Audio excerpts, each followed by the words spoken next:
Welcome to the ProBrick exclusive YouTube channel. You're with Reverend Dr. Jason W. Morrison, Theologist, New South Wales, Australia.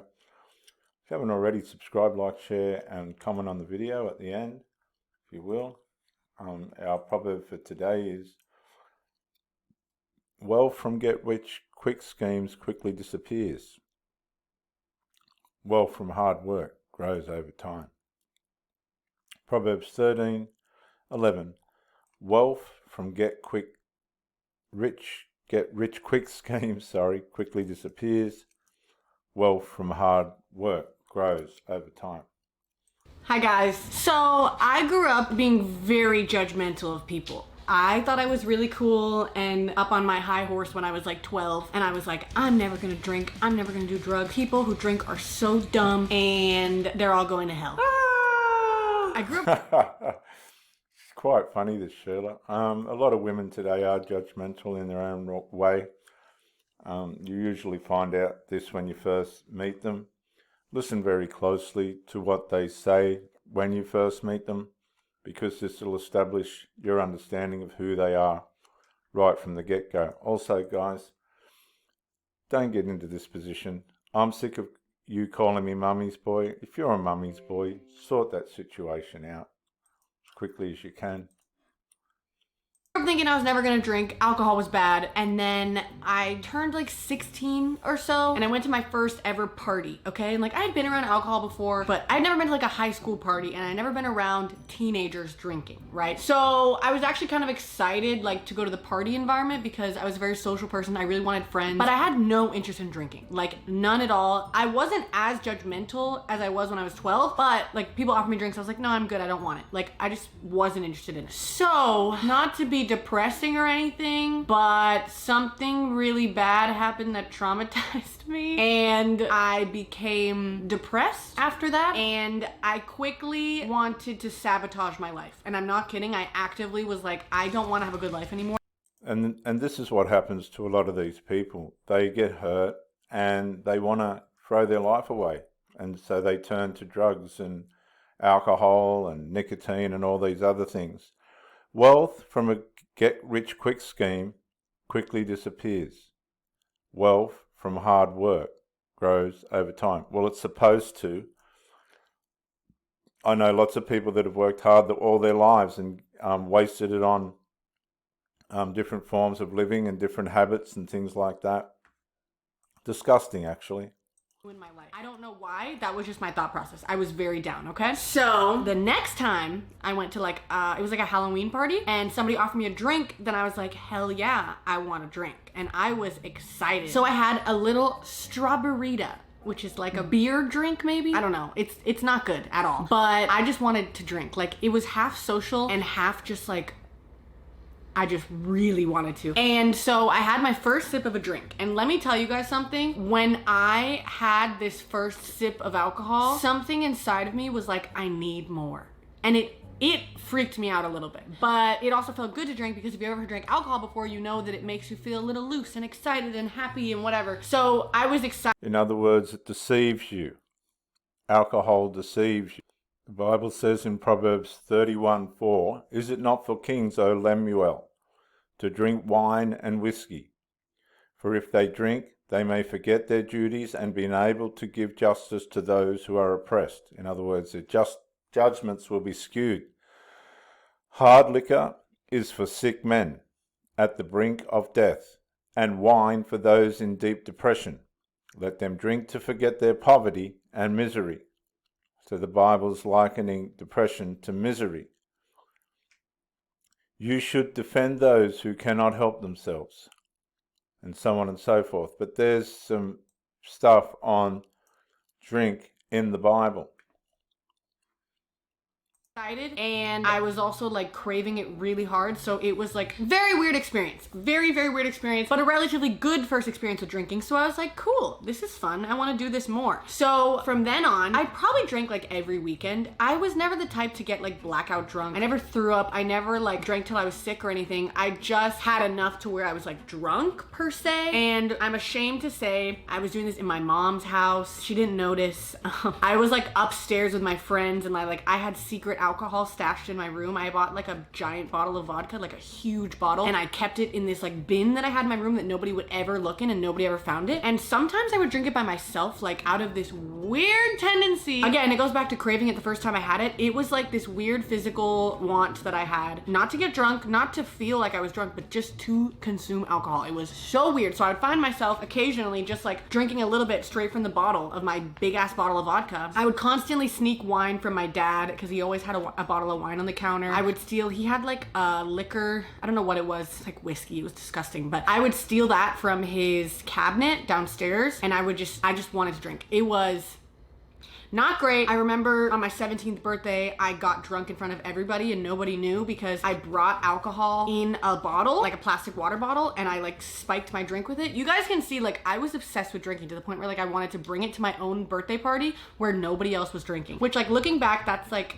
if I had kept doing this, it would have been a problem. Okay, I was like on that track. So I was drinking every weekend, having a good time. And then at some point then, and I've mentioned this in other videos, but I'll just briefly go over it again. My best friend at the time, one of my best friends at the time, someone I had like partied with or whatever, she tells my family that I've been drinking. And keep in mind, nobody else in my family really drank except like my Just let me say, there's always going to be someone that'll dob you in.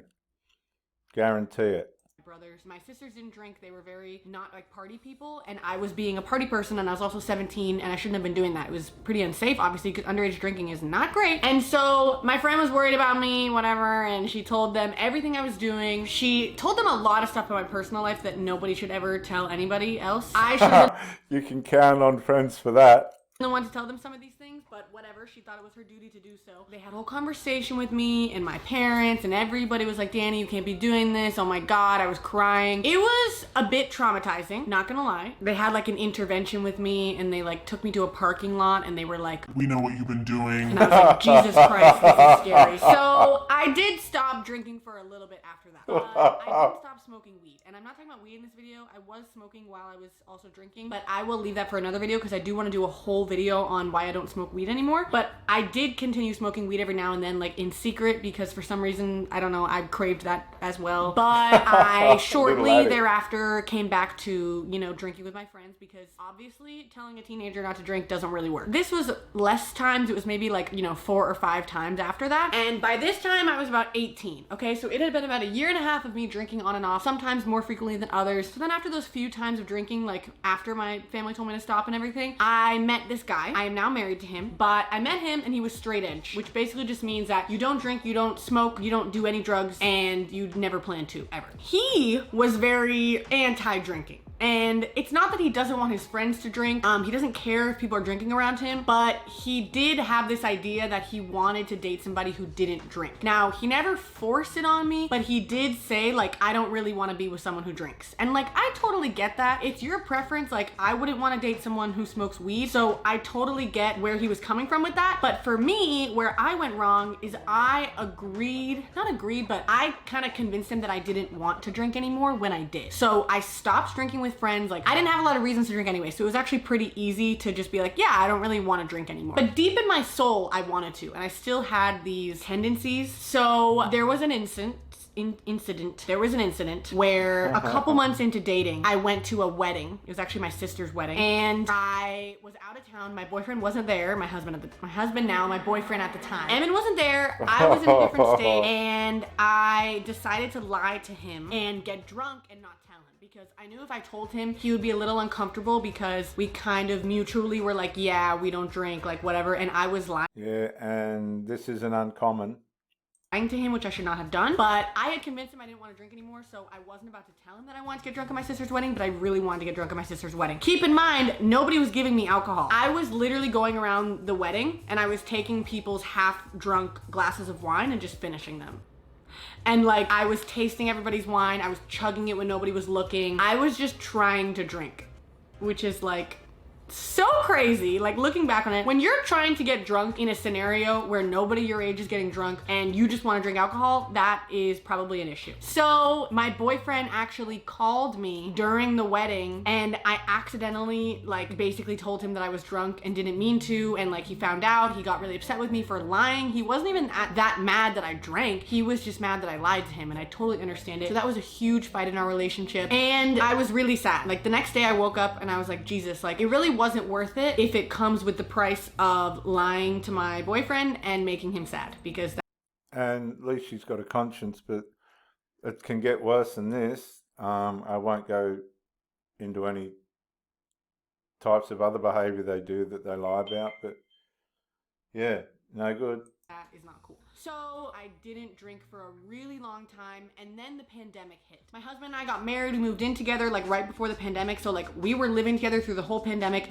We took it super seriously. We never saw anybody, so I just never had any reason to drink for like the entirety of 2020. However, and this is how we come to nowadays, when I turned 21, I was like, okay, I'll try drinking again. Like my husband and I talked about it. He was kind of like, hey, I know that you want to like secretly because it's obvious, and the way that you like are when alcohol is around, I can just tell that you want to drink. So like if you want to, it's fine. And it was very nice of him to say that. Shortly after that, I drank a couple times. Okay, it was maybe like 4 more times. And every time, pretty much, I felt the insatiable urge to drink more alcohol. And I didn't, because I have self-control somewhat, and I didn't want to get drunk, but I did feel, I don't think you guys understand, it's almost like being hungry. It's like I was craving alcohol and I hadn't drank in years. And so like I had some wine one day, I had a little seltzer the other day, I had something else the other day because my roommates drink, so like they would offer me stuff and I was like, sure, that's fine. And then about 2 weeks ago, I decided I don't want to drink anymore. And I will explain to you my main reasonings. So the second reason, other than craving alcohol and it freaking me out, is that I don't like the way it tastes. I really don't. I kind of enjoy wine, but to me, it's just not worth it. Like, it's not good enough to where I will risk having a problem to drink it. It's just not good enough to. I don't like the taste of it. I would much rather have apple juice or soda or something else, like, in my opinion. I know it's an acquired taste, but like for me, like alcohol just makes stuff taste worse for me. And that's what ends up happening to a lot of people. You got these guys sitting down the pubs and they don't even like the taste of the grog. They don't even like the taste of beer. It's just something that they've adapted to and culturalized themselves into, and they're just wasting their time and spoiling their lives. And also, I don't like the way I feel when I drink. I like to have fun and I like to be alert and aware and excited, right? But when I drink, it feels like when I turn my head is moving like delayed, if that makes sense. Like, have you ever seen something where it's like in movies, like where the head moves, but then there's like a clown, like a blur moving with them? That's how I feel when I drink, even one drink. I'm super lightweight because I never drink. I feel very woozy, very fast. I feel very tired. I just want to go to bed. And of course, I don't want to become an alcoholic. I am deathly afraid of continuing to drink and then one day having a problem and not even realizing it, and then it ruining my life, because I know that alcoholism is extremely serious and it can kill you, it can ruin your family, your job, and it is. And that's like marijuana as well, which she's done a video on.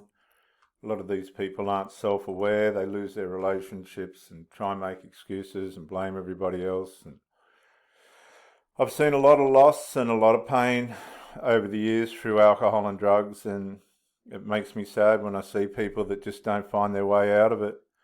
Wealth from get-rich-quick schemes quickly disappears, and relationships that happen too quick seem to quickly disappear as well. But wealth from hard work grows over time, and so do relationships. If you put the work in, they'll grow. If you don't, they won't. In my genetics, it does run in my family, so I really don't want to risk it. Since I don't even like it that much, it's just not worth risking. Also, there is something a little bit fun with me and my husband being the only sober ones at a party. Again, not that I think I'm better than anyone who drinks. I do not think that at all, but it's just fun, like being a couple who doesn't drink. It's just a good time. I can take care of my drunk friends. I can be the designated driver. I can make sure that everybody's safe. Like there's just a lot of good things about it for me, for my life, and it definitely does not have to be your personal choice. And again, I do not judge anybody who drinks. I don't care, and neither does my husband. I hope you guys can tell that it's the best choice for me, for sure. So if it's the best choice for you, just know that you don't have to. And if you're the only sober one, there's nothing wrong with that. If you don't like alcohol, that's perfectly fine. And goodbye. good video and good story from a person that was willing to stop and consider what was important in a life. Wealth from get-rich-quick schemes quickly disappears, and so do relationships. Wealth from hard work grow over time, and so do relationships. You're on the Pro Brick exclusive YouTube channel. If you haven't already, subscribe, like, share, and comment if you will. Do subscribe. You're with Reverend Dr. Jason W. Morrison, theologist. Thank you for joining me, and bye for now.